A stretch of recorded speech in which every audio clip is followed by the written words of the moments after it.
ہمارے استاد ایک بات سنایا کرتے تھے، وہ کہتے تھے کہ ایک آدمی نے دعوت پکائی ولیمے کی تو اس نے باہر پہرے دار کھڑے کیے، کہا کوئی غریب آدمی نہ اندر آئے، سارے امیر ہی آئیں۔ اور میرا تجربہ یہ ہے کہ اب غریبوں کو شوق ہو گیا امیروں کو دعوت دینے کا۔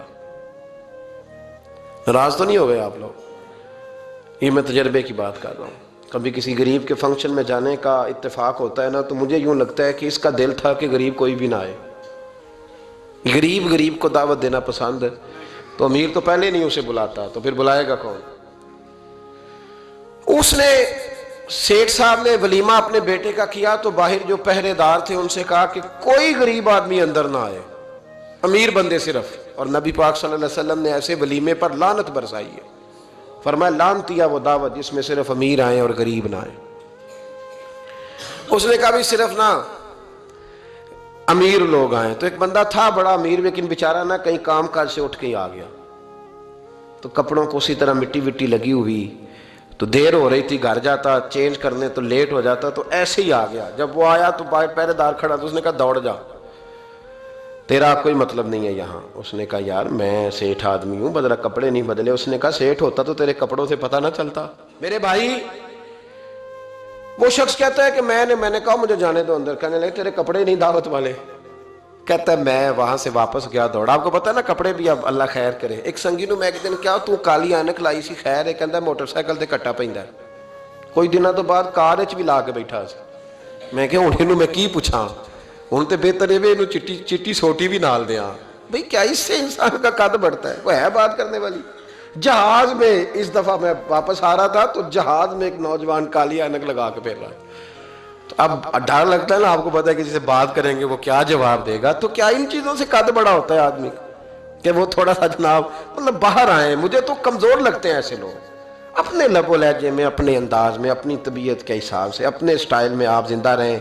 یہ سچ ہے اور یہ اصل ہے، یہ سچ ہے اور یہ اپنی زندگی اپنے اسٹیٹس کے مطابق، طبیعت کے مطابق گزارنا، یہی سچ ہے اور یہی اصل ہے۔ اسی میں انسان کا حسن ہے، اسی میں اس کا وقار ہے۔ اللہ تعالیٰ سمجھنے کی توفیق عطا فرمائے۔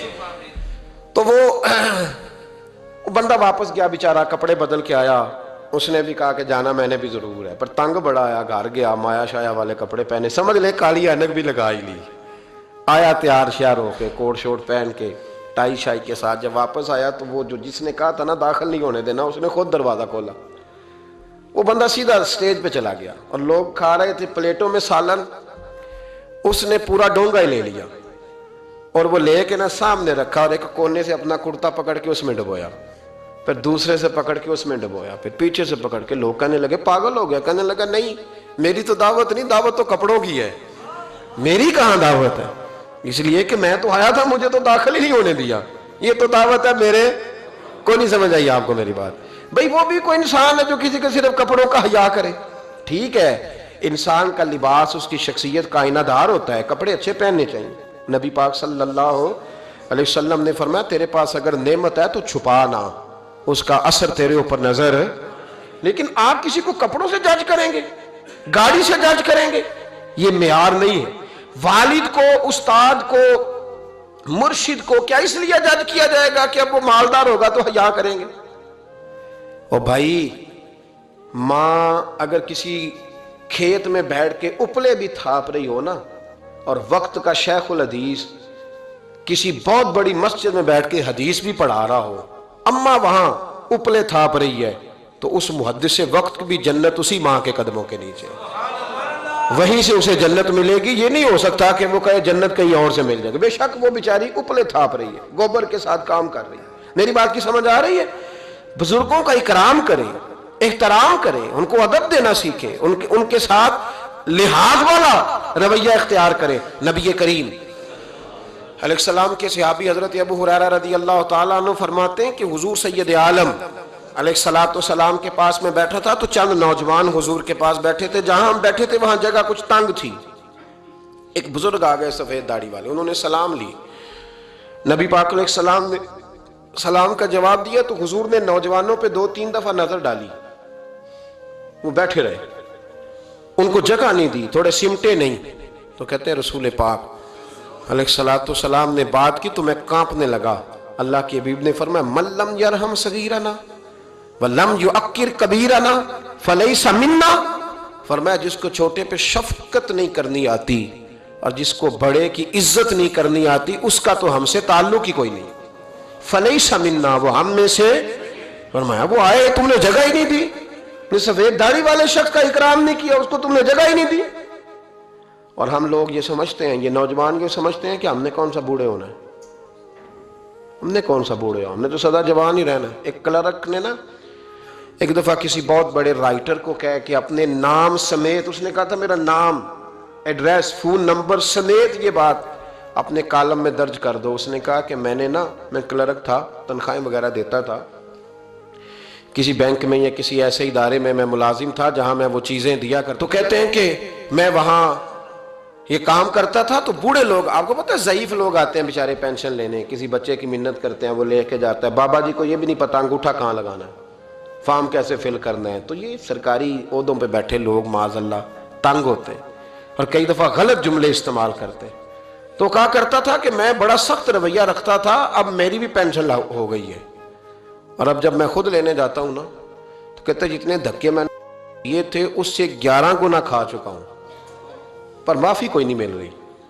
تو لوگوں کو یہ میرا نام لے کے ایڈریس سمیت بتا دیں کہ اگر اپنا بڑھاپا سیف کرنا چاہتے ہیں تو اپنی جوانی محتاط کریں، اگر اپنا بڑھاپا سیف کرنا چاہتے ہیں تو اپنی جوانی، اور بڑھاپے میں باتیں برداشت جوانی میں برداشت ہوتی ہیں، بڑھاپے میں تو لفظ سہے بھی نہیں جاتے، آنسو خود بخود نکل جاتے ہیں جب بچہ بات کرتا ہے۔ سنو یہ نوجوان یہ حدیث یاد کر لیں، یہ طبرانی میں موجود ہے، میرے نبی کریم علیہ الصلوۃ والسلام نے فرمایا یہ حدیث یاد کر لینی ہے، پڑھیے درود صلی اللہ ہو، پھر کہیے صلی اللہ ہو، چلے تیسری دفعہ بھی پڑھ لیں صلی اللہ ہو۔ رسول پاک علیہ الصلوۃ والسلام نے فرمایا جو شخص اپنی جوانی میں کسی بوڑھے کی عزت کرے گا، جب وہ بوڑھا ہوگا تو اللہ اسے کئی گنا بڑھ کے اس کی عزت کرائے گا، اس کی کی گئی عزت سے کئی گنا بڑھ کے رب پھر اس کی عزت کرائے گا۔ نوجوان اکرام کرنا سیکھیں، بزرگوں کا احترام کریں، اپنے بڑوں کے ساتھ،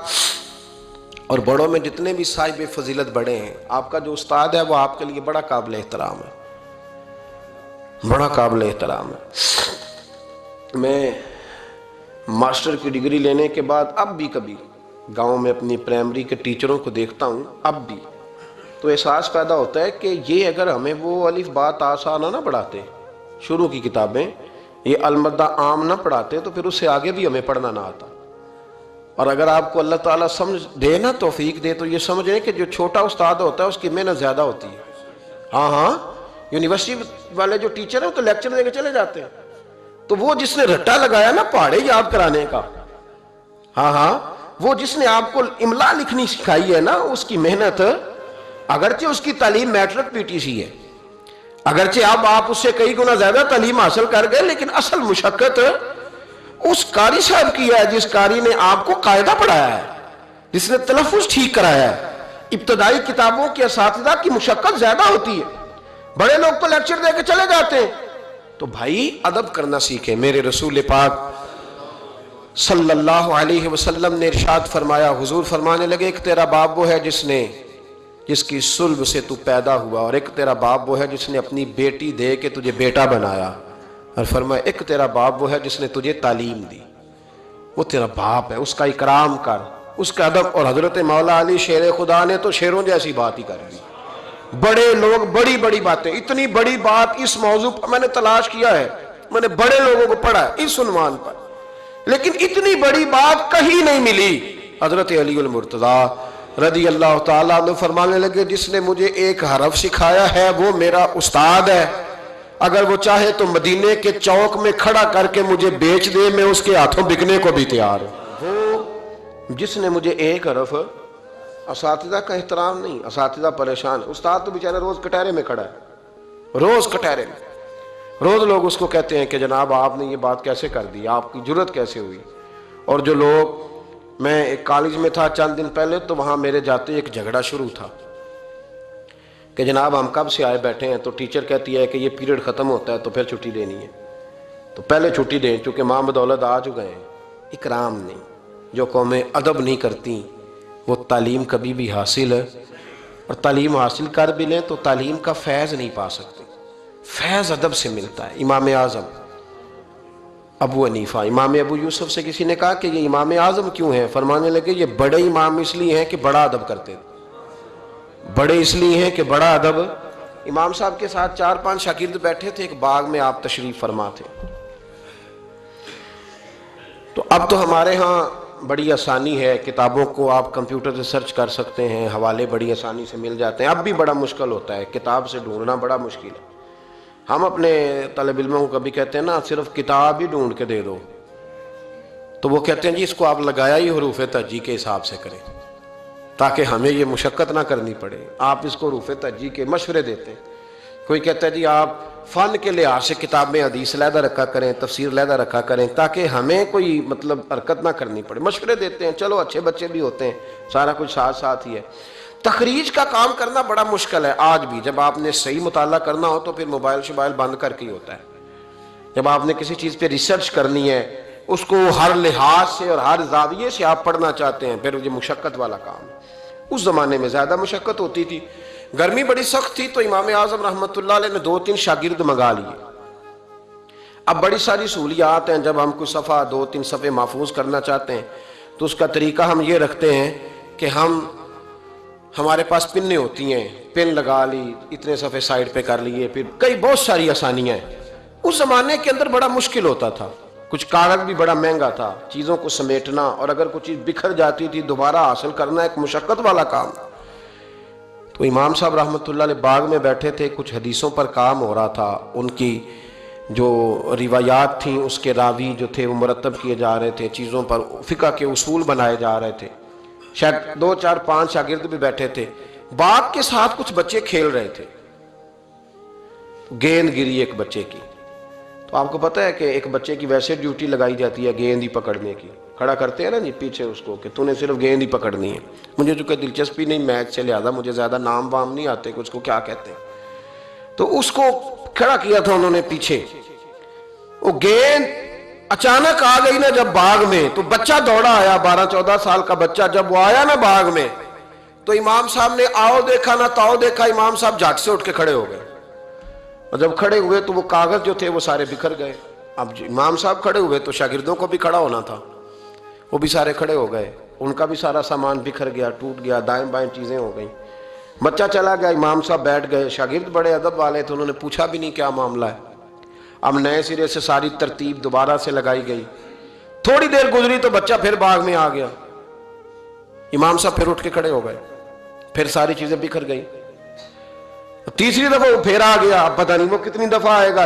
بار بار شاگردوں کو بھی اٹھنا پڑتا، وہ کاغذات سارے بکھر جاتے. بالآخر ایک شاگرد بول پڑے، کہنے لگے حضور یہ تو بچہ ہے، یہ 100 دفعہ آئے گا. تو امام صاحب نے برجستہ جواب دیا، فرمایا اگر یہ 100 دفعہ آیا نا تو ابو حنیفہ 100 دفعہ اٹھ کے کھڑا ہوگا. میں کھڑا ہوگا، تمہیں تو نہیں نہ پابند کر رہا. کہا حضور ماجرا کیا ہے، کون ہے یہ بچہ؟ تو امام صاحب فرمانے لگے یہ میرے استاد کا پوتا ہے، یہ میرے شیخ کا پوتا ہے، میرے مرشد کا پوتا ہے. اصلہ نال جے نیکی کریے تے وہ نسلہ تاک نہیں پول دے. ہاں بے اصلہ نال نیکی کریے تے پھل کنڈیاں نال تول دے. یہ میرے حضرت کا پوتا ہے، اس گھر سے میں نے فیض لیا ہے. فرمایا میں نے نمک کھایا ہے، یہ کیسے ہو سکتا ہے کہ یہ آئے اور میں اٹھ کے کھڑا نہ ہوں؟ یہ 1000 دفعہ بھی آئے تو میں کھڑا ہوں گا. تو امام ابو یوسف فرماتے تھے اس دن مجھے سمجھ آئی کہ یہ جو امام صرف امام نہیں، امام اعظم ہے نا، یہ بڑے اس لیے ہے کہ انہوں نے ادب بڑے بڑے کیے ہیں.